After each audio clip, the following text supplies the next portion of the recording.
আমেরিকার ওহাইকো class nuclear submarine মাত্র 24টি missile বহন করতে পারে, আর এগুলো জলের ভেতর থেকেই উৎক্ষেপণ করতে সক্ষম।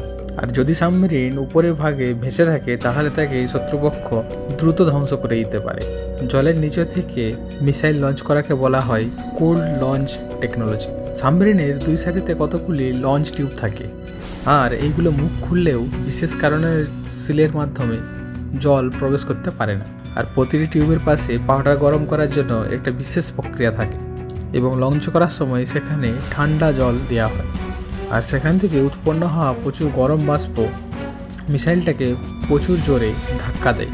আর মিসাইলটি যখন জলের উপর থেকে বাইরে বেরিয়ে আসে, আর তখন ফার্স্ট ইঞ্জিন তার জ্বলে ওঠে আর আকাশের দিকে উঠতে শুরু করে। প্রায় 65 সেকেন্ড পর তার প্রথম অংশটি আলাদা হয়ে যায় এবং তার দ্বিতীয় অংশটি আরও উঁচুতে নিয়ে যাওয়ার জন্য সক্ষম হয়। আর বেশি দূর যাওয়ার পর তার ওয়ারহেডটি খুলে যায়, যেখান থেকে আরও ছোট ছোট ওয়ারহেড প্রচুর পরিমাণে বেরিয়ে থাকে। আর প্রত্যেকটি ওয়ারহেড আলাদা আলাদা বস্তুকে আঘাত আনতে পারে। আর এই একটা মিসাইল আস্ত একটা শহর ধ্বংস করে দিতে পারে। Like and subscribe.